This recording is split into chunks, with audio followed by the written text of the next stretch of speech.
Todos sabemos que no somos perfectos, pero hay de aquel que nos diga en qué que no somos perfectos. El que nos señala nuestras faltas. No, mis hermanos, también hay que confesar ante los demás, como dice Santiago 5:16. Confesaos vuestras ofensas unos a otros. Ahora, el orgullo no solamente incide en el área del manejo del pecado, sino también en el área del manejo de diferencias de opinión o puntos de vista. No tiene que ver nada con pecado, pero estamos dilucidando algo. Y en un momento determinado, el otro nos da un argumento y nosotros, con tal de no ceder, porque estamos equivocados, empezamos a inventar un argumento. En lugar de decir, wow, mira, yo no lo había visto así, tú tienes razón. Y hay personas que son sumamente orgullosas. Charles Colson, en su libro donde relata las experiencias del famoso caso de Watergate, que llevó a la renuncia del presidente Nixon, da un detalle interesante del presidente Richard Nixon, ¿no? Oigan lo que él dice en su libro. Él dice que al presidente le era sumamente difícil reconocer que pudiera estar equivocado en algo. Pero a un grado tal que cuando era obvio que estaba agripado porque estornudaba, tenía pituita, él nunca lo admitía. Imagínense. O sea, señor presidente, pero usted como que tiene gripe. No. O sea, era en grado máximo. Así que el orgullo se puede manifestar de muchas maneras. Dogmatismo. Hay personas que emiten una opinión y cuando la emiten no es una opinión, es la opinión. Y eso causa conflictos. Eso causa conflictos en las iglesias. Donde quiera que haya una persona con cierta autoridad que piensa así, es un problema. Nosotros tenemos derecho a tener convicciones firmes, eso es una cosa. Pero otra cosa es que nosotros entendamos que es la opinión y todo el que no piensa así está mal. Eso es otra. Cuando uno está casado con un hombre o con una mujer así, se pasa mucho trabajo.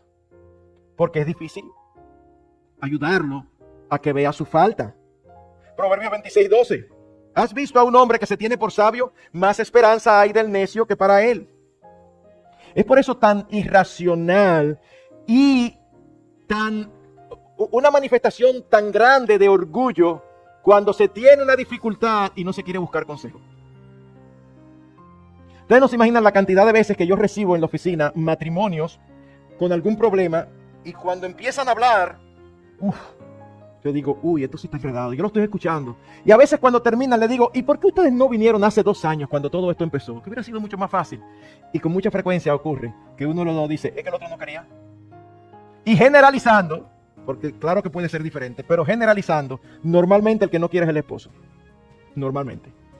Hay casos que no son así, hay casos que no quiere la esposa.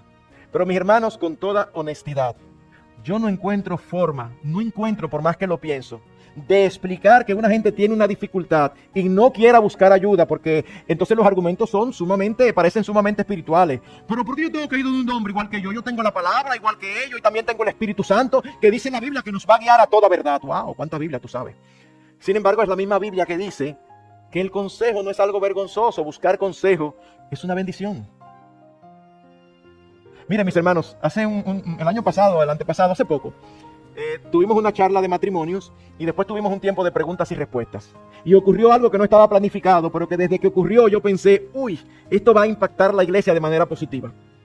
El pastor Lester estaba contestando las preguntas junto conmigo y el pastor Sigfrido estaba coordinando las preguntas y respuestas. Y digo esto aquí, no como, está revelando cosas privadas, no porque eso se dio en público, no hay ningún problema. Y el pastor Lester, diciendo de la importancia de buscar consejo, dice, nosotros todos los pastores no tenemos ningún problema en buscar consejo porque eso es señal de madurez. Yo mismo digo a veces a los hermanos, posiblemente en esta iglesia los que más consejo buscan somos nosotros los pastores. Y tú dices, pero no se supone que ustedes son más maduros. Por eso mismo. Pero donde resultó algo fue que a Lester se le ocurrió dar un ejemplo. Y yo dije, él se atrevió a abrir su corazón. Y dice, miren por ejemplo, yo un día llegué a casa y cuando llego y entro, encuentro a Marco hablando con mi esposa. Y dice él, a mí se me pusieron las orejas coloradas. O sea, como que le dio como... Pero inmediatamente entré en cordura y dijo, pero claro, si él y yo estamos tratando algo y no nos ponemos de acuerdo, eso es lo correcto. Y luego dice, y no ha sido la única vez que Marco ha estado en casa. Entonces yo me sonrío y digo, bueno, ya empezamos a hablar, vamos a seguir hablando. Y digo yo, pero no se crean que solamente es de allá para acá, de aquí para allá también, porque mi esposa y yo también hemos ido donde él, a su casa, porque tratamos algunos asuntos y por más que lo hablamos no nos ponemos de acuerdo y dijimos, vamos a buscar a uno de los pastores para que nos ayude a ponernos de acuerdo, porque tú y yo no salimos a camino en esta área. Ya para mí ahí estaba la noche hecha. Y Sigfrido dice, y yo he ido donde los dos. Y a mí me causó risa porque lo pensé y es verdad, él había estado con Lester y después por ciertas circunstancias, entonces últimamente había estado conmigo. Entonces aquí están los pastores de una iglesia grande diciéndole a la congregación, nosotros no somos perfectos, nosotros también a veces tenemos dificultades con en nuestros matrimonios, nada del otro mundo, pero precisamente se mantienen que no sea nada del otro mundo porque inmediatamente vemos que no nos ponemos de acuerdo, lo tratamos. En lugar de ponernos de orgulloso. No, pero ya a mí eso no me afecta. No te afecta, pero llega un momento que tú explotas y uno dice, ¿por qué explota tan grande por una tontería como esa? No es por esa tontería, es por el acumule que tú tienes de esta, que tú dices, no es nada, ¡pum! Pero no es nada. Sí, lo que pasa es que tú no estás explotando por eso, tú estás explotando por las 6 o 7 que tú has decidido dejarlo así. No, hay que buscar consejo. Porque el orgullo es origen de contiendas. Proverbios 13:10, por la soberbia solo viene la contienda. Y hermanos, debemos verlo el orgullo como lo que es, como pecado. Proverbios 21:4 dice, ojos altivos y corazón arrogante, eso es pecado. Y Dios lo aborrece y lo castiga. Proverbios 16:5, abominación al Señor es todo el que es altivo de corazón, ciertamente no quedará sin castigo. Y luego en el Nuevo Testamento, en 2 lugares, dice que Dios resiste a los soberbios. Hermanos, es por eso que podemos tener dudas razonables de aquellos que dicen ser cristianos, pero que rara vez reconocen sus pecados y faltas, y que siempre tienen una explicación para todo. Y ese tipo de cristianos existen en todas las iglesias. Mira, mi hermano, yo creo que... No, lo que pasó fue una explicación. Está bien, puede ser. Meses después, mira, mi hermano, todo tiene una explicación. No puede ser. En algo tú tienes que equivocarte, yo también. Entonces es mejor que nosotros desechemos el orgullo. Alguien ha dicho que el orgullo es como la barba. Hay que afeitarlo diariamente. Porque si no lo afeitas, se complica. Pastor, ¿y cómo nosotros lidiamos con el orgullo? Bueno, una de las cosas que podemos y debemos hacer es tener una actitud correcta que se manifiesta como la de Eliú, que le aconsejó a Job hacer esta oración. Job, dile al Señor, enséñame lo que no veo. Si he obrado mal, no lo volveré a hacer. Nosotros podemos estar pecando y no ser conscientes. Hay pecados de ignorancia. O como decía David en el Salmo 139, Señor, escudriñame y conoce mi corazón, pruébame y conoce mis inquietudes y ve si hay en mí camino malo y guíame en el camino eterno. Pastor, totalmente de acuerdo. Yo deseo eso, que el Señor me muestre. ¿Y cómo tú esperas que el Señor te muestre? Que te diga esta noche en un sueño, tú tienes problema con esto. No, pregúntale a tu esposa. No, porque si es por... pero espérate. Pregúntale. Y cuando yo digo pregúntale a tu esposa o pregúntale a tu esposo, por favor, es pregúntale y escúchalo. Porque a veces le preguntamos y cuando nos dicen algo, entonces empezamos a defendernos. No, si tú te vas a defender, economízate la pregunta. Porque no tiene sentido. Economízate la pregunta. Eso es lo tuyo, que tú nunca ves. Óyeme, pregunta y prepárate a escuchar. Que posiblemente tu esposo o tu esposa dice, ay Señor, gracias, yo había estado orando por esto. Porque le estás dando la oportunidad. Porque sabe que si te lo dice, tú no le vas a hacer caso. Así que, tú quieres que el Señor te muestre si tú estás pecando y no te estás dando cuenta. Pregunta. Mi amor, ¿hay algo que tú entiendes que yo estoy pecando contra ti y contra Dios? Sí, mi amor, mira. Escucha, eso es importante. La disposición de corazón a aceptar nuestros errores y pecados es sinónimo de madurez espiritual y de piedad. Y estos pecados son tan graves que causaron problemas desde el principio. ¿Cuál fue el problema de Satanás y sus ángeles? El orgullo. Quisieron ser como Dios. ¿Cuál fue el problema de Adán y Eva? El egoísmo. Dios dijo no coman y ellos vieron que el árbol era bueno. Y yo voy a dejar de probar esto que se ve tan bueno. Orgullo y egoísmo. Eso es lo que tiene al mundo como está hoy. Así como el egoísmo dificulta al esposo amar a su esposa como Cristo amó a su iglesia, asimismo el orgullo dificulta a la esposa someterse a su esposo como la iglesia se somete a Cristo. Así que son áreas en las que tenemos que trabajar. Permítanme tratar con el tercero y hacerlo ya de una manera muchísimo más breve de lo que traté los otros dos y muchísimo más breve de lo que mis notas me indican, porque el tiempo hay que respetarlo. El tercero es la ira. La ira. Y lo primero que tengo que decir es que la ira en sí misma no es pecaminosa. De hecho, la ira encuentra correspondencia en Dios, porque vemos que Dios es un Dios que se aira contra el pecado y contra aquellos que lo cometen. Sin embargo, si somos honestos, debemos reconocer que la mayoría de las veces que nos airamos, lo hacemos de manera pecaminosa. Así que la pregunta que debemos contestar es, ¿cuándo es la ira pecaminosa? Permítanme leer Efesios 4, 26 y 27 y 31. Dice, airaos, en otras palabras, tú puedes airarte, dice, pero no pequen. O sea que uno se puede irar sin pecar. Sí, si te vas a irar, hazlo, pero no peques. No se ponga el sol sobre vuestro enojo, ni deis oportunidad al diablo. Sea quitada de vosotros toda amargura, enojo, ira, gritos, maledicencia, así como toda malicia. Así que permítanme dar al menos 3 aspectos que nos dicen que nuestra ira es pecaminosa. En primer lugar, cuando está centrada en nosotros y no en Dios o en los demás. Si usted ve a alguien maltratando a una mujer o a un niño indefenso y usted se aira, esa es una ira correcta. De hecho, no airarse puede ser pecado. Porque dice, porque es insensible. No, eso no es problema mío. ¿Qué insensibilidad? No. Ahora, cuando está centrada en nosotros, ese es el problema. Nosotros vemos al Señor Jesucristo airado. Cuando entró al templo, Él no entró, vamos, vaya saliendo. No. Un azote de cuerdas y empezó a repartir fuetes. Ay, pero ¿y qué fue lo que le incomodó? Habéis hecho de la casa de mi padre una cueva de ladrones. Él estaba airado, pero no por él, sino porque el nombre de su padre estaba siendo blasfemado. ¿Ven? Eso es una diferencia. En otra ocasión entró en una sinagoga y había un hombre con una mano seca. Y él pregunta, conociendo la hipocresía de los fariseos, ¿es lícito sanar en día de reposo o no? ¿Qué le contestaron? Calladito todo el mundo, pero contesta. ¿Qué provocó ese? Dice que el Señor airado le dijo, hipócritas, ustedes tienen una vaca y en día de reposo se le cae un hoyo, ustedes no la van a sacar. Y un hombre no es más importante. Ven, era ira de indignación, no centrado en sí mismo. O el caso de Moisés. ¿Qué sucedió cuando Moisés baja del monte y ve al pueblo desenfrenado? Extraña las tablas de la ley y las rompe. ¿Usted tiene algún versículo donde diga que el Señor se molestó por eso? No lo hay. Pero al final de sus días, cansado ya del pueblo, el Señor le dice, habla de las rocas. Ustedes quieren que yo... Y el Señor dice, no vas a entrar. Y si ustedes como yo, cuando uno lee ese relato, uno le da hasta pena y dice, ay, uno quisiera, ya eso pasó, y uno quisiera como, ay Señor, pero dale un chance. No le pasa, a mí me pasa como, Señor, pero un hombre que ha pasado tanto trabajo con este tipo de gente, ese tipo de gente que son igualitas que tú y que yo. Somos igualitos. Nosotros leemos eso y nos incomodamos contra el pueblo de Israel, como que nosotros somos de otra categoría. Somos igualitos. ¿Ven la diferencia? En una ocasión él se airó por la gloria de Dios. En otra ocasión se airó porque estaba harto. Estaba cansado. Y uno puede explicar, pero cualquiera está bien, pero se concentró en él.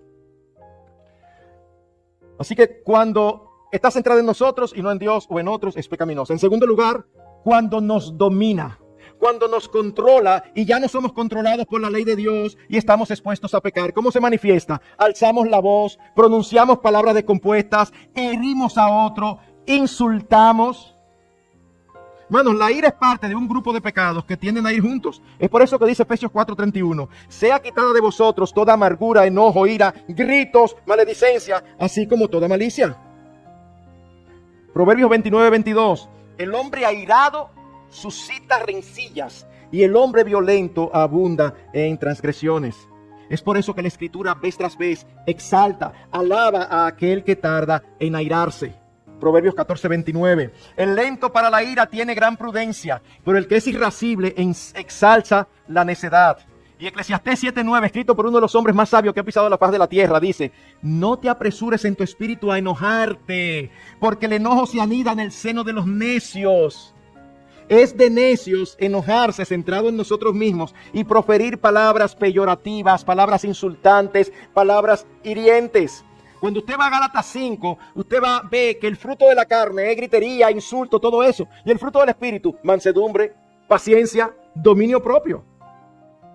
Es diferente.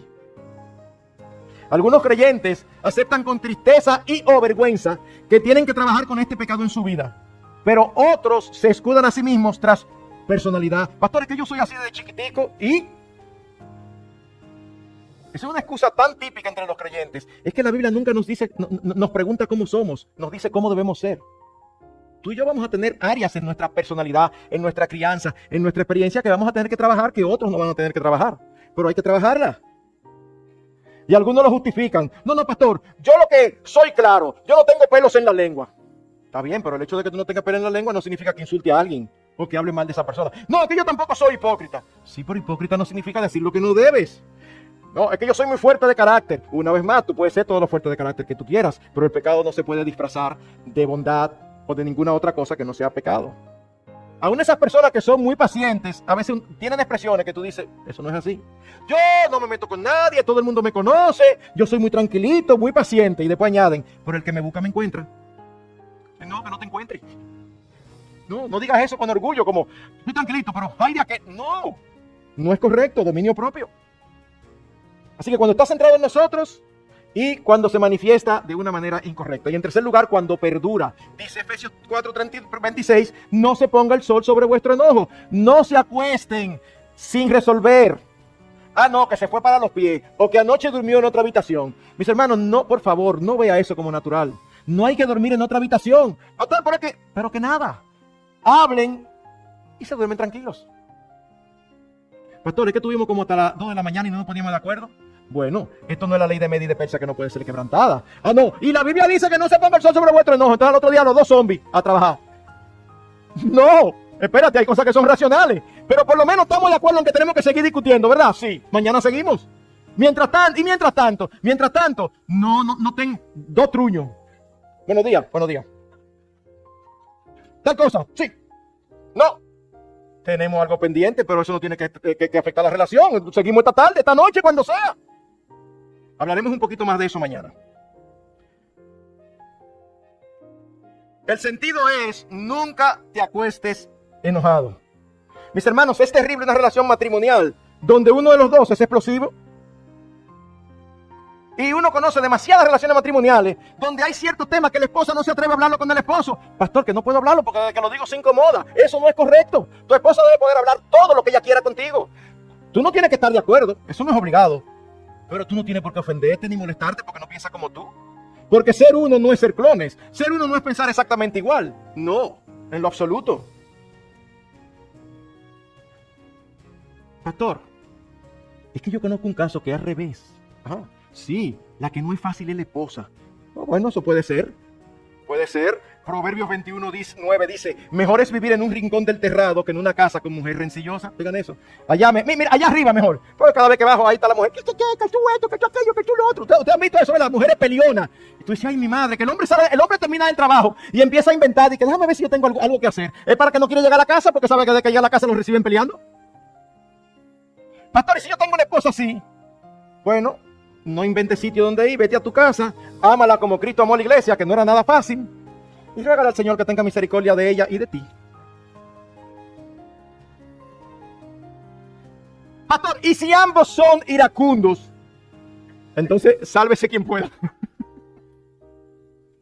Si ambos son iracundos, eso sí es un problema serio, imagínense. No pueden hablar porque cada vez que sea que van a hablar, eso es un pleito. Cada cual tiene que trabajar con su carácter, no con el del otro, ese es el punto. Cada cual debe trabajar con su carácter. Alguien de esos autores que ustedes saben que dicen las cosas mejor que uno, dice, ¿a quién le gusta vivir al pie de un volcán activo? ¿A quién le gusta estar sobre una bomba de tiempo que explota a intervalos frecuentes? ¿A quién le gusta que le griten? Son preguntas retóricas porque todos nosotros sabemos la respuesta. ¿A quién le resulta fácil comunicarse abiertamente con alguien que se irrita y ofende fácilmente y que es quisquilloso y rencoroso? Todas esas cosas son cosas que nosotros tenemos que ser intencionales en eliminar de nuestras vidas. No en eliminar de la vida de los otros, no, en eliminar de nuestras vidas. Hermanos, no hay lugar para la ira pecaminosa. El salmista en el Salmo 37:8 dice, deja la ira y desecha el enojo. No te animes de manera alguna a hacer lo malo. No te irrites a causa del que prospera en su camino. La ira es contraria al amor verdadero que debe haber entre los esposos. ¿Cuál es otra de las características del amor? En 1 Corintios 13:5 dice que el amor no se irrita, no está presto a molestarse. Luego dice, y tampoco toma en cuenta el mal recibido. Mi amor, perdóname porque yo te hablé mal. Está bien, mi amor, te perdono. 3 semanas después, otra vez le habla mal. Y tú te has cogido con eso. Tú te recuerdas los otros días que me hablaste mal, ¿verdad? Otra vez. Pero ¿tú lo perdonaste o no lo perdonaste? Yo lo perdoné. ¿Y entonces por qué tú lo mencionas? Porque él me lo recordó. No. ¿Qué hace el Señor con nuestros pecados? Lo echa en el fondo del mar. Miren, mi hermano, piensa en esto. Piense que Dios nos tratara a nosotros como nosotros tratamos a veces a otros. Que cada vez que nosotros pecamos de algo, y yo, que tengo casi yo cuántos años de evangelio, puedo detectar algunos pecados de mi juventud que por la gloria de Dios ya yo no tengo lucha con eso. Pero hay otros que yo estoy luchando desde que soy jovencito. Yo no me imagino cada vez que yo peco, el Señor diciéndome, acuérdate cuando tú tenías 17. Imagínense, una depresión. No, ya ese expediente se cerró. Cada pecado Dios lo trata único. No lleve contabilidad, no guarda rencor. Así que permítame concluir y con esto terminamos. Hermanos, lo que hemos tratado de decir es que un matrimonio fuerte, sólido, no ocurre porque sí. Pero no solamente eso, nosotros tenemos obstáculos, todos los matrimonios, que son naturales porque nacemos con ellos. Y cuando nos convertimos, Dios nos da una nueva naturaleza que es capaz de trabajar con eso. El egoísmo, el orgullo, la ira son 3 pecados íntimamente relacionados con los que todos debemos luchar.